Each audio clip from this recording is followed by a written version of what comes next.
Filer होने के लिए कितनी इनकम होनी चाहिए? ये बहुत बड़ा एक सवाल है जो कि अक्सर दोस्त पूछते हैं। फाइलर होने के लिए आपको कितनी भी इनकम की ज़रूरत नहीं है, या अगर आपकी इनकम ज़ीरो भी है तब भी आप फाइलर बन सकते हैं। अगर आपकी इनकम जो है वो लाखों में है तब भी आप फाइलर बन सकते हैं। फाइलर होने का फ़ायदा क्या है और नुकसानात क्या है? सबसे पहले तो समझ लेते हैं कि फाइलर है क्या चीज़।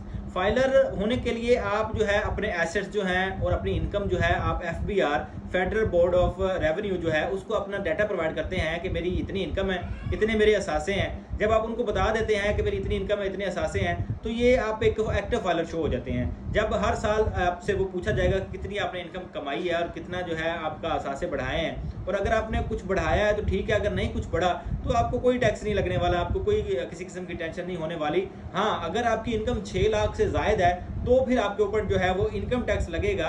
उसके अलावा वरना आपके ऊपर कोई टैक्स नहीं है। फाइलर ना बनने के नुकसानात जो है उसमें ये है कि अगर आप कोई प्रॉपर्टी खरीदते हैं उसमें आपको टैक्स लगता है, अगर आपको गाड़ी बेचते खरीदते हैं उसमें आपको ज़्यादा टैक्सेस पे करने पड़ते हैं, कोई पेमेंट आप निकलवाते हैं या बेचते हैं उसमें भी आपको जो है वो भारी टैक्सेस का सामना करना पड़ता है। तो फाइलर होना हर हाल में ही मुफीद है। तो अगर आप फाइलर होना चाहते हैं और आप अगर फाइलर नहीं है और बनना चाहते हैं, या आप इस सिलसिले में कोई आपका सवाल है, तो आप हमारे दिए गए व्हाट्सएप नंबर पर रब्ता करके हम अपने क्वेश्चन का आंसर हासिल कर सकते हैं।